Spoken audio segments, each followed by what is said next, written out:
My name is Peter Joseph, and I've been working for the past 10 years in the hope to see some meaningful, long-lasting change in this world.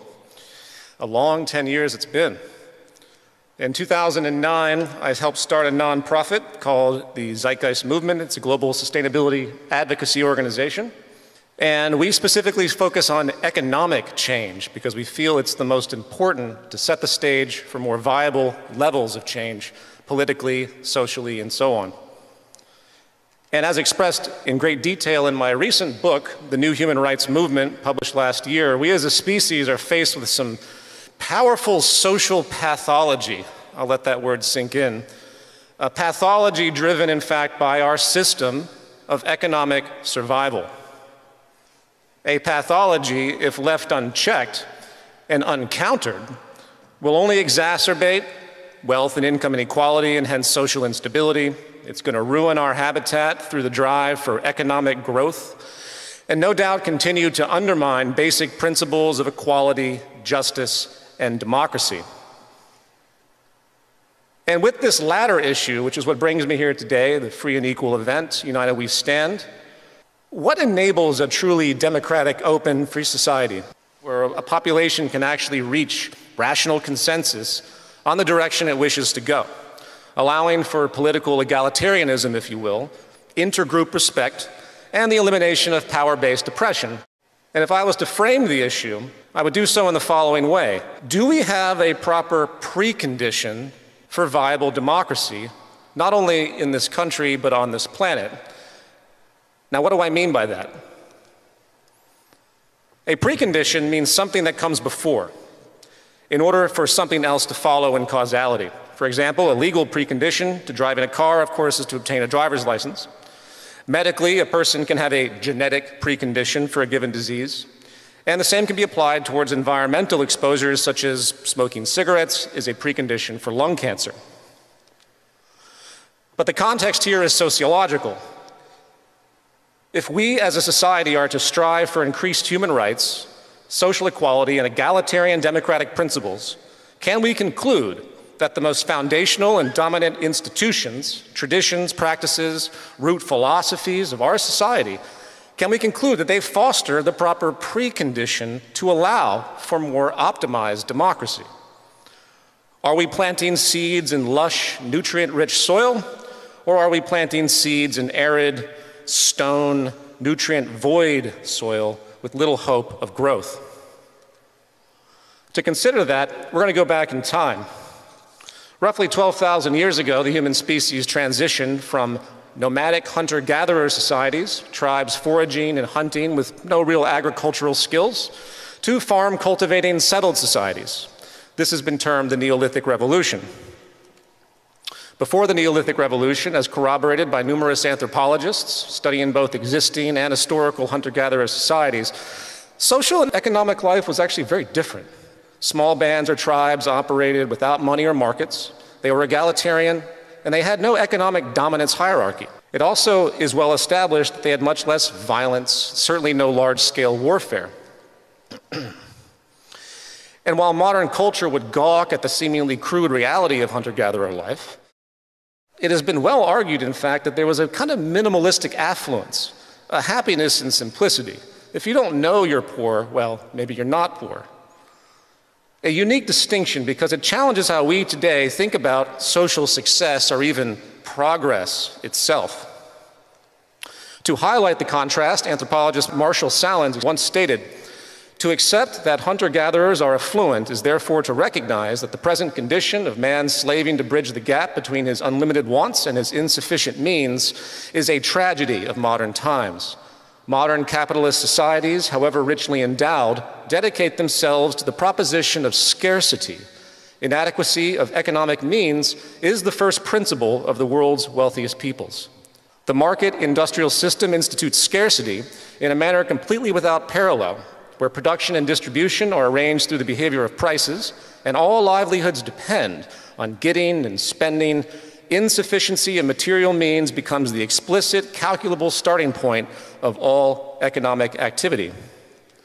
I'd like you to keep this notion of scarcity in mind, as it's a central understanding to our political economy, as I will discuss.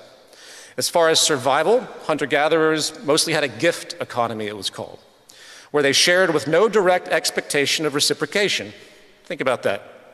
There are even modern stories of outsiders having their first visit with these cultures, and they would be given things like handicrafts from the existing tribes, and the Western cultures would feel the need to give something in return, as many in our market exchange culture would. And this reciprocal behavior was actually considered offensive to the tribe, as they felt the exchange was a refusal of friendship. British anthropologist Tim Ingold highlights the difference between giving and exchange has to do with a social perception, I should say, based around autonomous companionship versus involuntary obligation. Autonomous companionship versus involuntary obligation. He states, clearly, both hunter-gatherers and agricultural cultivators depend on their environments, but whereas for cultivators, this dependency is framed within a structure of reciprocal obligation, for hunter-gatherers, it rests on the recognition of personal autonomy. The contrast is between relationships based on trust and those based on domination. I want to read that part again. The contrast is between relationships based on trust and those based on domination. This is a subtle but powerful distinction. It's not only referring to the trust of each other, but also the trust of the planet to provide. So, in short, there's a kind of trade strategizing dominance that we've become accustomed to in our day-to-day lives since the Neolithic Revolution, a gaming process that we have to engage for survival, and we take for granted, and we don't really look at what it means sociologically, psychologically. And the result has been thousands of years of in-group, out-group antagonism, elitism, stratification, and of course, oppression. And in the thoughtful words of neuroscientist Robert Sapolsky, hunter-gatherers had thousands of wild sources of food to subsist on. Agriculture changed all that, generating an overwhelming reliance on a few dozen food sources. Agriculture allowed for the stockpiling of surplus resources and thus, inevitably, the unequal stockpiling of them, stratification of society, and the invention of classes. Thus, it has also allowed for the invention of poverty. Since the Neolithic Revolution, we have had a process of economically driven cultural adaptation built upon the survival requisites of the relatively new settled agrarian paradigm. This evolution of post-Neolithic culture was self-guided by systemic environmental pressures and survival inferences, what you do, a kind of geographical determinism, in fact, common to the natural dynamics of the new mode of production, the new economy. This gave birth to dominance-oriented incentives, values, and protections, evolving, of course, patterns of conflict, hierarchy, elitism, disproportionate allocation of physical and social resources, and hence the world you see today. And to translate this into common terms in political economy, as we would hear if we were going to college for political economy, thus you have the basis of property, ownership, capital, means of production, labor specialization, jobs, regulation, government, and protection, law, police, military. In other words, you have grounds for what is the ultimate mechanism of survival today, something we again take for granted because we're so used to it, the simple market system of economics. And what I'm getting at here is you can't understand anything that's happening in the world, especially politically, without relating back to the incentives and procedures of what creates survival in society, its economy. And our economy today is explicitly based upon the unnuanced assumption of scarcity and is hence Darwinistic, Malthusian. It inspires endless power antagonism between groups fighting, not to mention, of course, extreme and unnecessary deprivation and poverty for many. Pick up any textbook, introductory textbook on economics, and you'll see it's very, very clear the way the entire world apparently is to be associated. Resources and means are scarce. End of story. From that premise, the architecture of not only the economy, but society has been derived. In the book, I call it the root socioeconomic orientation of our world, and it justifies brute competition, narrow self-interest, elitist hierarchy, inequality, and oppression. It's that simple. Now, that stated, what can we learn about the nature of government within all of this?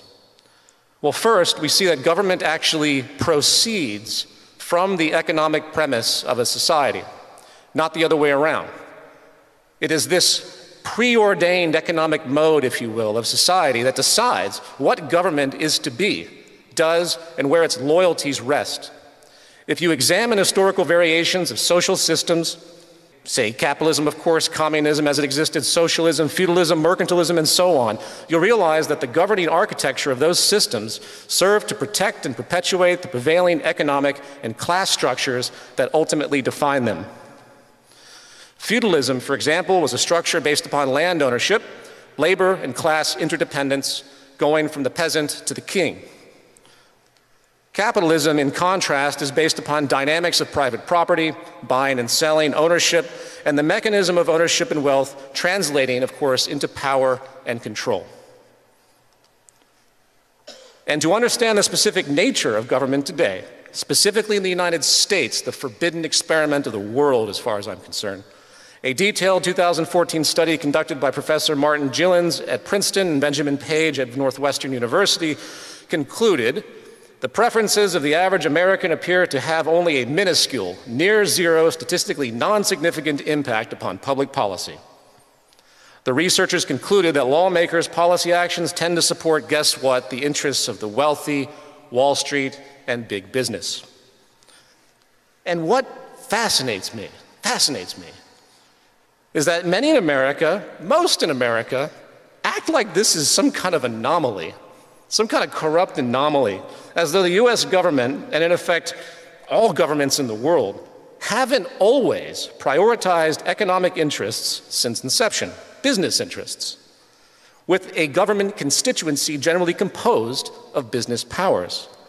People act as though the society hasn't been set up in favor of the wealthy. They act as though business freedom is some kind of, elitist business freedom is some kind of corruption. And that troubles me because it means that there's a big mental block in the way people perceive reality. People love to say things like, get money out of politics, without really thinking about the vast contradiction inherent. While it may seem morally sound, it's actually quite silly in principle, given how our world operates. In a world where everything is for sale, in a world where gaming through trade strategizing dominance once again, is the most dominant mode of communication and action, the virtue, why would government and policy be off limits from this behavior? In fact, if we were to be consistent in society, it would actually be poor form to object at all, frankly. Jokingly, I think we should let the Koch brothers buy and run America. Why? Because it would be consistent. It would be the purest, most natural outcome in a system for the billionaires to buy and run everything. That is what the system is. And you will never stop the force of financial and business power as long as our society as a whole is based upon it. So, needless to say, when it comes to the nature of our social system, as born from the geographical determinism of the Neolithic Revolution, the very idea of any kind of effective democracy becomes increasingly illusory. The system simply isn't designed to cater to the well-being and democratic control of the general majority.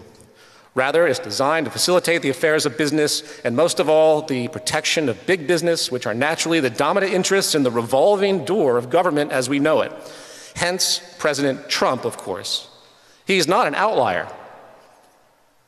He is exactly what this system suggests should run a nation: a CEO, a businessman, the President of the United States Corporation. Put another way, the social system is fundamentally fascist by nature.